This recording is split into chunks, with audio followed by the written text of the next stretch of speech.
10 finger channel में आपका स्वागत है। आज हम कक्षा 8 की गणित का प्रश्नावली 9.2 का प्रश्न क्रमांक 1 हल करेंगे। प्रश्न इस प्रकार से है, दो घनाभाकार डिब्बे हैं जैसा कि संलग्न आकृति में दर्शाया गया है। किस डिब्बे को बनाने के लिए कम सामग्री की आवश्यकता है? तो देखिए, सबसे पहले तो हम समझते हैं संपूर्ण पृष्ठ। संपूर्ण पृष्ठ क्या होता है? किसी भी बॉक्स को बनाने के लिए, अब मान लीजिए ये माचिस है, ये किस टाइप की है? घनाभाकार की। तो अब इसको बनाने के लिए कड़क वाला कागज यूज हुआ है, तो कितना यूज हुआ होगा? तो इसकी कितनी है? इसकी ये जो साइड है, फेसेस बोलते हैं इनको, ये 6 है। जैसे आपने छकड़ी देखी होगी पासा, उसमें नंबर डले हुए रहते हैं। मैं आपको ऐसे दिखा सकती हूँ, 1 2 3 4 ये हो गई, और दो आजू बाजू की 6 हो गई। तो अब इन 6 फेसेस को बनाने के लिए कितनी सामग्री की आवश्यकता हुई?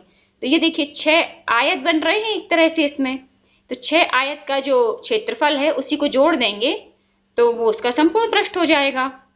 और संपूर्ण पृष्ठ निकालने के लिए जो घनाभ का संपूर्ण पृष्ठ है उसका हमें किताब में फॉर्मूला दिया हुआ है। ये होता है संपूर्ण पृष्ठ बराबर घनाभ का संपूर्ण पृष्ठ बराबर 2ab plus BC plus CA या AC। तो अब ये ABC क्या है? यहां पर A है लंबाई, B है चौड़ाई और C है ऊंचाई।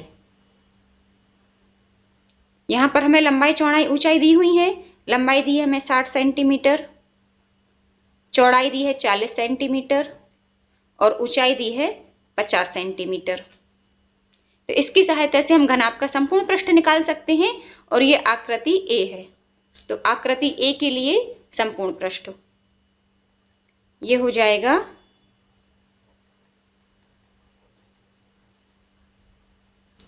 2ab plus BC plus CA। अब हम इसमें मान रख देंगे, तो ये 2, अब बड़ा वाला ब्रैकेट लगाएंगे। AB 60 गुणा 40 धन BC 40 गुणा 50 धन CA 50 गुणा 60।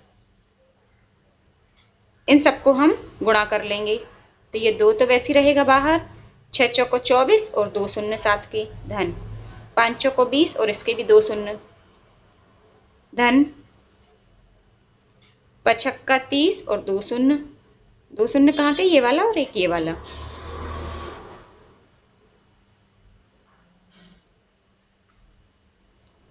अब इन तीनों को जोड़ लेंगे तो ये हो जाएगा 2 शून्य तो वैसे रहेंगे, 4 ये रहेगा, 2 और 2 4 और 3 7।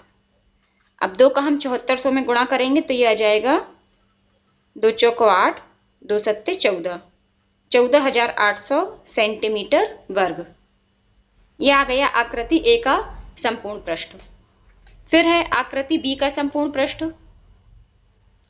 तो इसमें हमें दी है, आकृति B में हमें लंबाई चौड़ाई ऊंचाई सब एक सी दी है। तो जब जिस भी डिब्बे की लंबाई चौड़ाई और ऊंचाई एक सी हो तो वो घन आकार का कहलाता है, वो कहलाता है घन।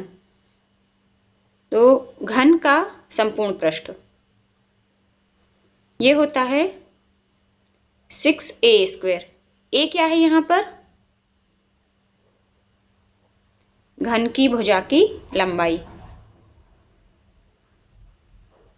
तो यहाँ पर A बराबर हमें दिया है 50 सेंटीमीटर। अब संपूर्ण पृष्ठ हो जाएगा, ये आकृति B है,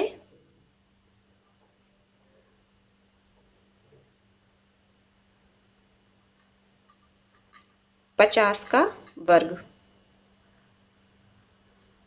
तो ये हो जाएगा 6 गुणा 5 25 और 2 शून्य आ जाएंगे, 50 का वर्ग हो जाएगा 2500 और 25 छंग होता है 150 और साथ में 2 शून्य। तो ये होगा वर्ग सेंटीमीटर। ये देखिए, जब सेंटीमीटर का हम वर्ग करेंगे तो सेंटीमीटर के ऊपर भी वर्ग लग जाएगा, तो वही सेंटीमीटर स्क्वायर यहाँ पर भी आ गया। अब ये देखिए, घनाभ का संपूर्ण पृष्ठ आया है 14,800 सेंटीमीटर स्क्वायर और घन का संपूर्ण पृष्ठ आया है 15,000 सेंटीमीटर स्क्वायर। तो घनाभ का कम है, तो हम लिखेंगे चूंकि पहले डिब्बे का संपूर्ण पृष्ठ दूसरे डिब्बे से कम है।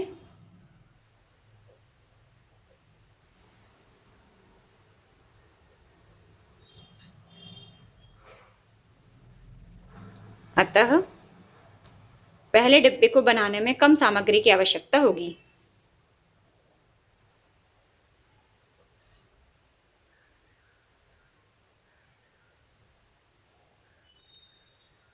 तो इस तरह से हमारा प्रश्न क्रमांक 1 हल हुआ।